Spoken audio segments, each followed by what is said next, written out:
Hi guys! Welcome back to my channel. My name is Sir Jose Arbalati-Dolfo.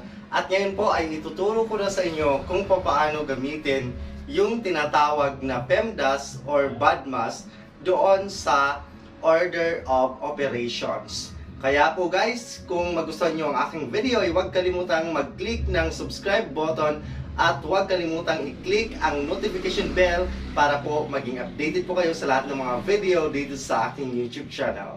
Tara guys, samahan niyo ako at pakinggan niyo ang aking discussion regarding Order of Operation. Let's watch this guys!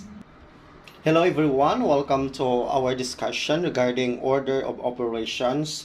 So that is consist of addition, subtraction, multiplication, and division.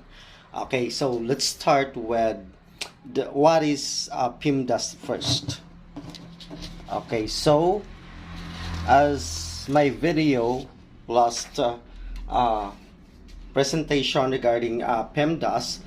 So PEMDAS represent for parentheses, exponent, multiplication, division, addition, and subtraction. Of course, we have the rules to follow in solving the order of operations.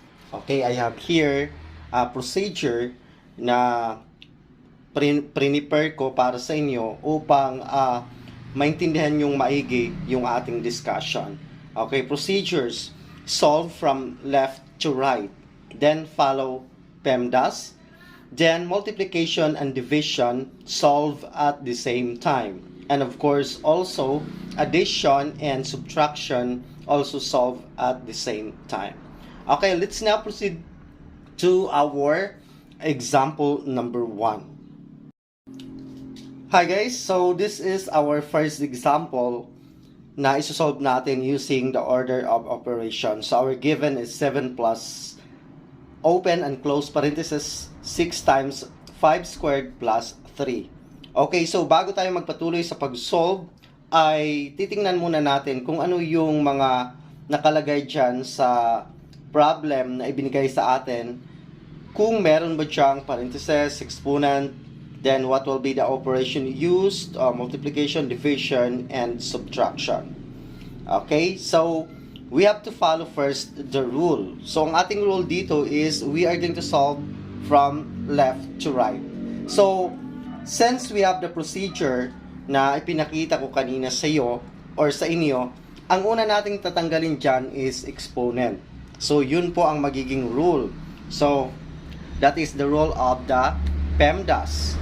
So we will copy first 7 plus open, copy 6 times, of course to eliminate 5 squared or to eliminate the exponent, we are going to multiply by itself kasi to the second power. So bali we will multiply 5 into 2 times by itself. So that is 5 times 5 is equal to 25 plus 3. Then copy the close parentheses.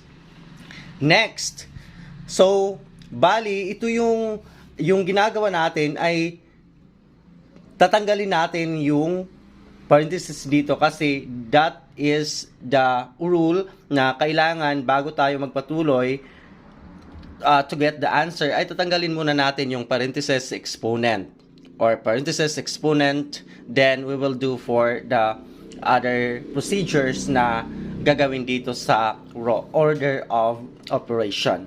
Okay, so next, since our rule nagsasaad na we are going to solve from left to right, so yung next on the PEMDAS rule, we have multiplication and division. So according to the rule that we can solve at the same time removing multiplication and division. Since we only have multiplication, so i-multiply natin yung 6 times 25. Okay, so we have to write 7 plus 6 times 25 is 150. So that is 25 times 6, that is 30, kaya 3, this is 12, plus 3, that is 15. So that is 150 plus 3.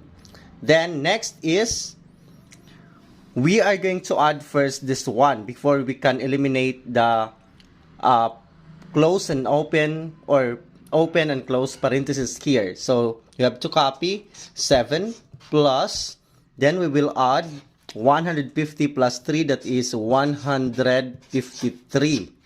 Okay, how to remove open and close parentheses?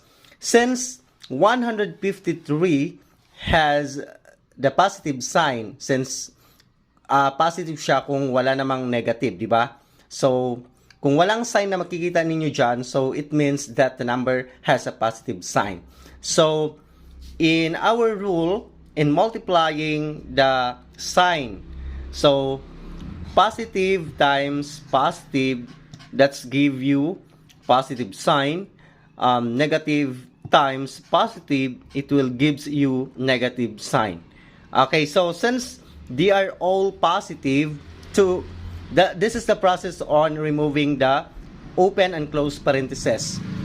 Okay, so positive times positive is positive. So, mariremove muna ngayon yung open and close parentheses. So, this will become 7 plus 153. So, now, you can add 7 to 153, and the answer of that is 160. So, and that will be our answer. Did you get, class? So, if you have questions, you can message me on my messenger, Jose Arbalati Dolfo, or you can add me on my Facebook, Jose Arbalati Dolfo, same with my YouTube channel. Thank you guys, and God bless.